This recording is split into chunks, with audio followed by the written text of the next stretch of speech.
(98462-87546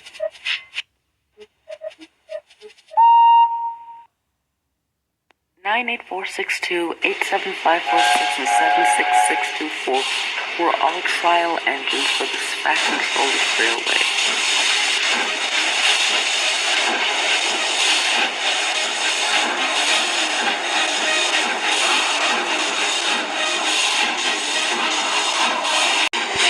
The other engines found them rude and unbearable, just like they couldn't stand being around them.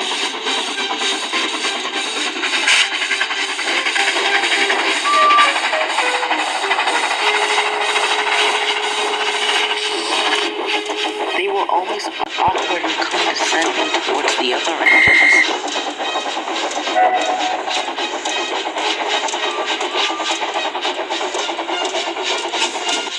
The only engine they were nice to was Gordon.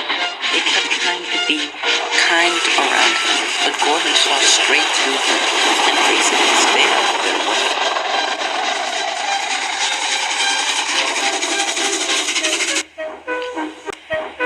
But the most selfish, insufferable one out of the three was 76624.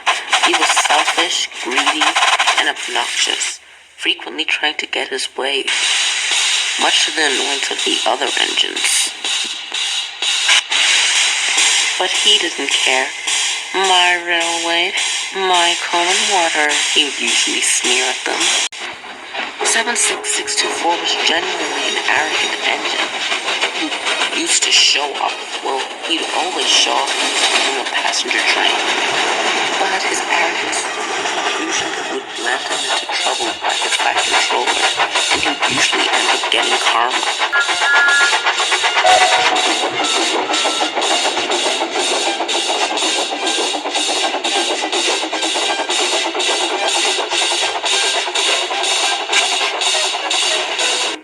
The railway was getting lower and lower on coal, so Gordon and the bigger engines had to take on very little amount of coal, much to their annoyance. But of course, 76624 made it clear that he was the most annoyed out of all of them. I don't get it, he moaned one day. I'm probably the most hard-working red engine on this railway, yet I get an insufficient amount of coal and not that much water. This railway should be ashamed of itself, he grumbled, but everyone else just went about their duties, completely ignoring him. Is anyone even listening to what I have to say? He growled.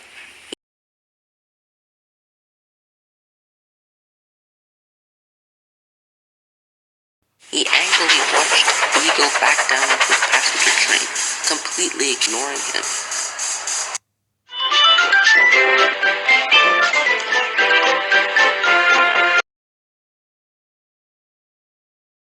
76624 seethed with fury as he left the station. Come on, said his coaches. On good time, they grumbled. A few days later, some new coal was brought to the railway. It was very different from the normal island of soda coal. It was blacker and smelled weird. The other engines complained that it smelled weird. I don't want to take this coal, said Thomas, but he did it anyway. 'Cause he had to.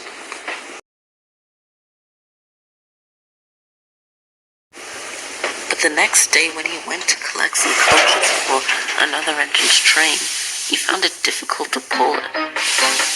His wheels slipped, his face turned red, and the coaches felt heavier and heavier. Come on, he panted breathlessly. Pull harder, the coaches grumbled. You're so heavy. Have you gotten fatter? Asked Thomas cheekily. How dare you, said the coaches. Come on, Thomas groaned. Soon he ground to a halt, out of breath and out of strength. Poor Thomas was stranded with steam coming out of his cylinders, but he wasn't the only one. engines all over Soda were overheating and covered with smoke, feeling ill. The others tried to warn 76624 about it, but he didn't listen. Huh, he boasted. I bet that you tube only broke down because you're little engines. You can't handle the strength of the coal. I bet it wouldn't happen to a big engine like me, he boasted rudely. Edward groaned and sighed.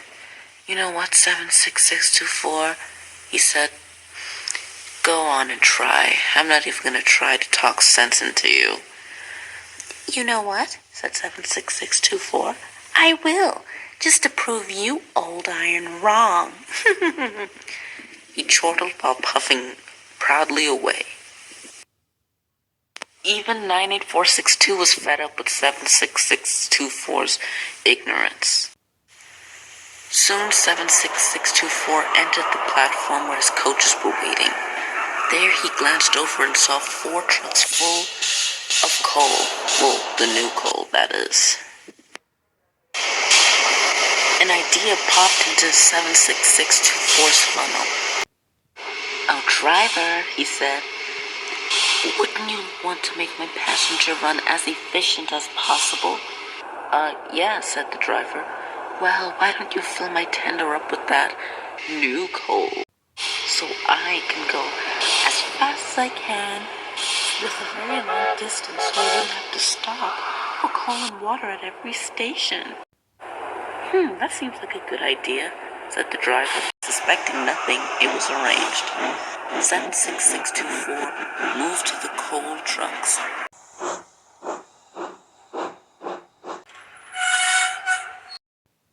And filled his tender up with all of the coal. When all the coal was gone, 76624 smirked to himself. I'll show old iron, he snickered, as he went to his coaches and backed onto them with a rude bump. Come on, he said proudly. All right, don't fuss. They grumbled. As soon as the guard blew his whistle, 76624 puffed proudly out of the station with his new coal.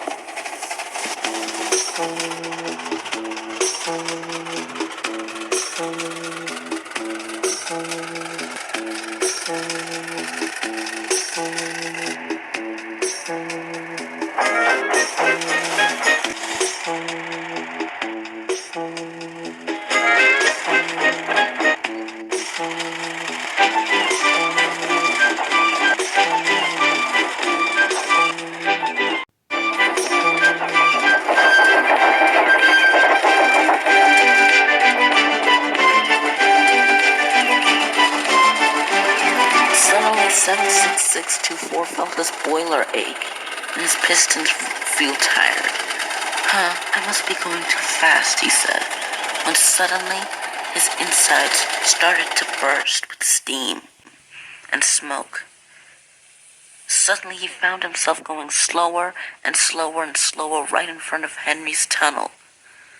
He was letting off steam like anything. He was stuck.